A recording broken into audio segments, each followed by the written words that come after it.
since you asked, I reached out to him. I don't have his number or anything, but I reached out to him to see if he's all right. So I'm hoping for the best. Like at the end of the day, our teams may be rivals, and they might create a rivalry between us. But he's not my enemy, and I'm hoping for the best, for him and his health, and hoping he comes back soon, or whatever it is. You said it's a collapsed lung. That's more than I knew. I just knew it was a lung.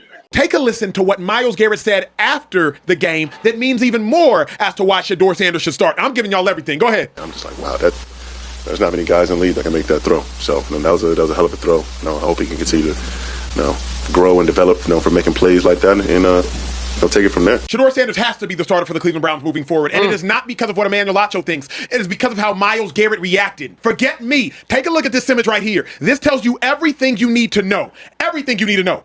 Myles Garrett's facial expression to that Shedeur Sanders throw said, I ain't seen nothing like this before. And at minimum, I've forgotten ever seeing it before, and I need to see it again. Y'all can remove it. For a defensive player to, during his small break, because usually the Browns offense is rarely on the field, so for Myles Garrett to, during his small break, be looking up on offense and like, oh my God, did that just happen? But y'all know I do my homework on this show. So Myles Garrett just fired back at the media in the most unexpected way after they tried to create a fake rivalry narrative between him and Shedeur Sanders. And when reporters pushed him about going after the Browns' rookie quarterback, Garrett shut it down hard, saying, "Our teams may be rivals and they might create a rivalry between us, but he's not my enemy," before revealing he actually reached out to check on Shedeur's health after seeing injury reports. But here's where this story gets insane. The media has been trying to paint Garrett as this ruthless pass rusher who's targeting Shedeur specifically, asking him questions about turning physical and planning iconic celebrations for when he sacks the rookie. And Garrett's response absolutely destroyed their manufactured drama by showing respect, class, and genuine concern for a young quarterback who's just trying to make it in this league. The most shocking part? When asked if he's planning anything extra for facing Shedeur, Garrett said it'll be spur of the moment and he's just thinking about making the play, completely refusing to play into the media's game of trying to create personal beef between two players who've never had an issue with each other, proving once again that the real villains in this story aren't the players on the field, but the reporters trying to manufacture controversy for clicks. I know after the game we talked about the run defense issues against Tennessee. So what had to be fixed, especially given what Chicago does on the ground? We just want as assignment sound as we have been in the past.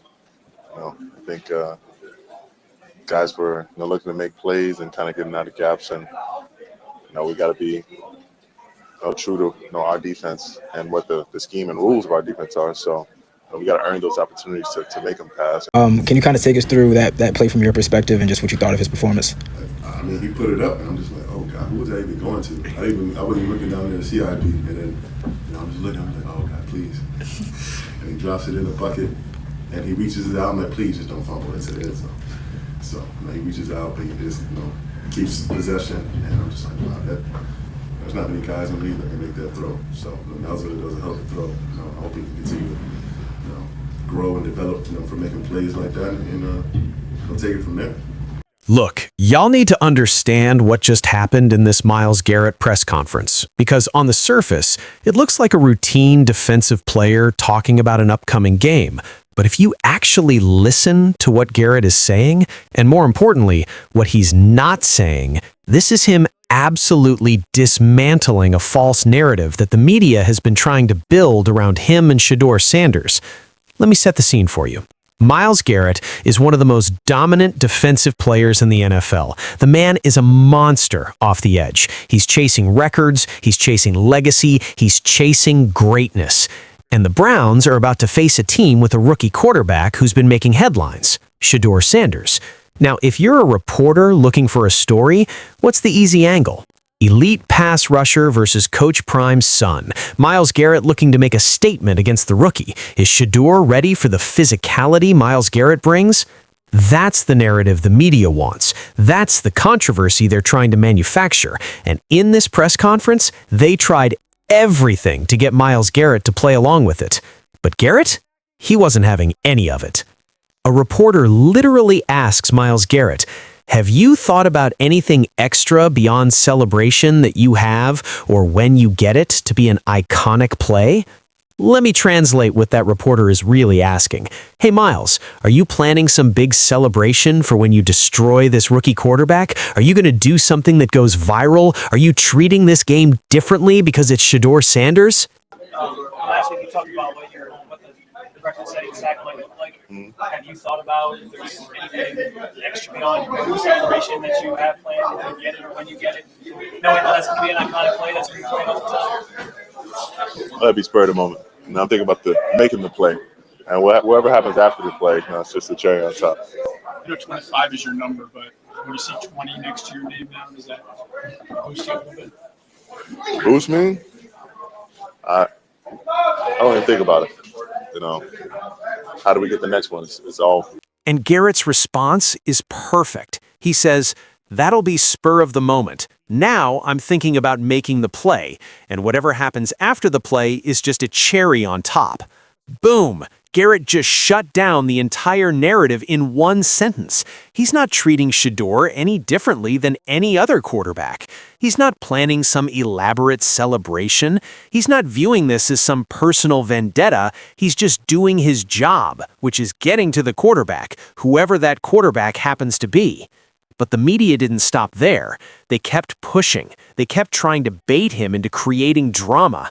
Another reporter asks about facing Shedeur specifically, clearly fishing for Garrett to say something spicy about the rookie.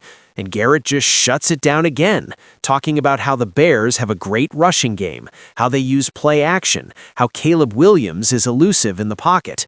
Notice what he's doing? He's treating this like any other game. He's breaking down the team, not obsessing over one player. He's talking about scheme, about assignments, about what the defense needs to do collectively. That's a professional. That's a guy who respects the game and respects his opponents. But then came the moments that absolutely destroyed the media's fake narrative. And this is where you see Myles Garrett's true character shine through. A reporter asks about an injury situation, and based on the context, it seems like they're asking about Shedeur or someone connected to the Browns' quarterback situation. And Garrett's response is absolutely beautiful. He says, "Well, since he has, I reached out to him. I don't have his number or anything, but I reached out to him to see if he's all right. So I'm hoping for the best." Well, since he has, I reached out to him. I don't have his number or anything, but I reached out to him to see if he's all right. So I'm hoping for the best. I'm like, at the end of the day, our teams may be rivals, and they might create a rivalry between us, but he's not my enemy. I'm hoping for the best, for him and his health, and hoping he comes back soon. Whatever it is. You said it's a collapsed lung. That's more than I knew. I just knew it was a lung injury. So. Y'all, Myles Garrett reached out to check on this player. He doesn't even have the dude's number, but he made the effort to send a message through whatever channels he could to make sure the guy was okay. And then Garrett drops this bomb. Like, end of the day, our teams may be rivals, and they might create a rivalry between us, but he's not my enemy. I'm hoping for the best for him and his health and hope he comes back soon or whatever. They might create a rivalry between us, but he's not my enemy. Do you hear what Myles Garrett just said? He's calling out the media. He's saying, yeah, y'all are trying to manufacture beef between us, but that's your agenda, not ours. This is a veteran player protecting a young guy who's just trying to establish himself in the league. This is Myles Garrett refusing to be a pawn in the media's drama game.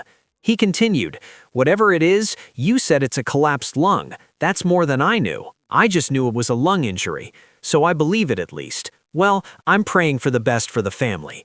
First of all, notice that Garrett didn't even know the details of the injury. He's not obsessing over opponent injuries. He's not celebrating them.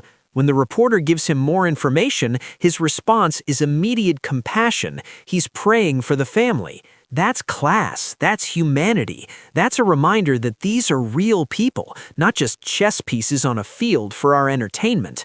Now let's talk about the questions the media was asking, because they reveal so much about what they were trying to accomplish. One reporter asks, "What's the next one look like? What are the ops looking like? And how do we get them where we want them?" Translation, how are you planning to hunt this quarterback? How are you scheming to take him down? Myles, let's pay attention to sacks. Is the TFL an understated or underrated stat? Absolutely. Some of my friends joke that TFLs are harder to get than sacks just because there's no half TFLs. You have to really, bring them down yourself, and if anyone, jumps on it, that's just a tackle. So, they're difficult, and they're loss of down plays and loss of yards plays, just like sacks, and more often than not, they're going to be running the ball. Another asks about whether TFLs, tackles for loss, are underrated compared to sacks, clearly trying to bait Garrett into talking about all the different ways he can disrupt a young quarterback's game. Garrett answers professionally, talking about how both stats matter, how they impact the game differently, how we're going to need both this Sunday. But notice what he's not doing. He's not singling out Shedeur. He's not talking trash. He's not creating bulletin board material. He's just talking football. Then a reporter asks, "You know 25 is your number, but when you see 20 next to your name," they're asking about being close to breaking some kind of record. And Garrett's response? "I don't even think about it. How do we get the next one? It's all my mind can handle right now. What's the next one look like? What are the ops looking like? And how do we get them where we want them?" Garrett is locked in on the process, not the individual accolades. He's focused on execution, on preparation, on doing his job at the highest level. But then the media tries one more angle. They bring up how Joe Thomas, a Browns legend, a Hall of Famer, said Myles Garrett is the best defensive player he's ever seen from his time playing and coaching in the league. And the reporter asks, what does it mean for you to hear a coach, a guy that's been around a while, say that? Now, this is a perfect opportunity for Garrett to puff his chest out, to talk about his greatness, to position himself as this unstoppable force that's about to terrorize whatever quarterback is in front of him. Last week you talked about what the record-setting sack might look like. Have you thought about if there's anything extra beyond your celebration that you have planned if you get it or when you get it? Knowing that's going to be an iconic play that's going to be played all the time. That'd be spur of the moment. And I'm thinking about making the play, and whatever happens after the play, it's just the cherry on top. 25 is your number, but when you see 20 next to your name now, does that boost you a little bit? Boost me? I don't even think about it. How do we get the next one? It's all my mind can handle right now. What's the next one look like? What are the ops looking like? But instead, Garrett gives one of the most humble, team-first answers you'll ever hear. He says, well, he's seen a whole lot, and it means a lot. I'm hoping Clyde one day will say the same. But that's a hell of an honor, He's played with some really great ones. He's had the honor of coaching and putting up film with some of the great ones. And at the end of the day, we want to just be the best that we can be and let the opinions and arguments go as they may. Let the opinions and arguments go as they may. That's Garrett saying, I'm not here to debate greatness. I'm here to achieve greatness through my work. And then another reporter asks about how it feels knowing the offensive line is specifically game planning to stop him, and Garrett's response is gold. Sacks are a team stat at the end of the day. When we talk about 4 = 1, it's 4 defensive linemen, and we're going against 5 different offensive linemen, and we couldn't do it without working together and then getting blitzes, getting guys coming off the edge or going through the middle, occupying more blockers to get one-on-ones, or even getting the chip off a little bit quicker. And all that goes noted, but take into account we watch film and we're appreciating all the hard work and the execution that everyone has to have to even make a sack happen, and I'm very grateful for the teammates that I have and what they do for me. Sacks are a team stat. Sacks are a team stat. At the end of the day, when we talk about 4 = 1, it's 4 defensive linemen, and we're going against 5 different offensive linemen, and we couldn't do it without working together, and then getting blitzes, getting guys coming off the edge, or going through the middle, occupying more blockers, allowing us to get one-on-ones, or even getting the chipper off a little bit quicker, and all that. Myles Garrett, one of the most dominant individual players in the NFL, is crediting his teammates for his success. He's talking about the defensive line working together. He's talking about linebackers and secondary creating opportunities. He's talking about appreciation and gratitude. This is the opposite of what the media wanted. They wanted trash talk. They wanted controversy. They wanted, Myles Garrett says he's coming for Shedeur Sanders. Instead, they got humility, professionalism, and respect for the game.